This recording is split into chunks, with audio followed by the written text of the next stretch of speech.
حبايبي الحلوين، شايفين المنظر الجميل ده؟ دي بوتي فور مشكل شوكولاتة وفانيليا. مش محتاج اي حاجة تانية بصراحة. كوباية شاي بقى وحاجة حلوة قوي هتعجبكم. يلا بينا نشوف هنعمل الجمال ده ازاي. هنا نص كيلو زبدة نيوزيلندي بدرجة حرارة المطبخ، نزلت عليها بكوباية سكر بودرة منخول، وهضربهم بالمضرب الكهربائي مدة طويلة 10 دقايق تقريبا لحد ما يدينا القوام الهش. وهنزل عليهم ب3 بيضات بدرجة حرارة المطبخ ومعاهم فانيليا، بس هنزل بيضة وأول ما يمتصها أنزل بالتانية.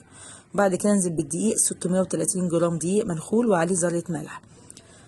هيدينا الشكل اللي انتوا شايفينه ده، عجينة بتشبك شوية.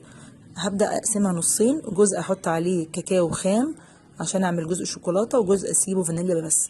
وهنا بقى في صاج كده وأسخن الفرن مسبقا على درجة 180. أعمل روزتات، أعملها بشكل اللي يعجبك، وأحط عليها مكسرات أو أسيبها سادة، مفيش أي مشكلة. وأدخلها على فرن ساخن 180 درجة لمدة حوالي ربع ساعة أو يدوبك لونها يتغير من تحت. بس شايفين جمالها، شكلها وطعمها رائع يا بنات، وربنا يحسن ما بين إيديكوا يا رب.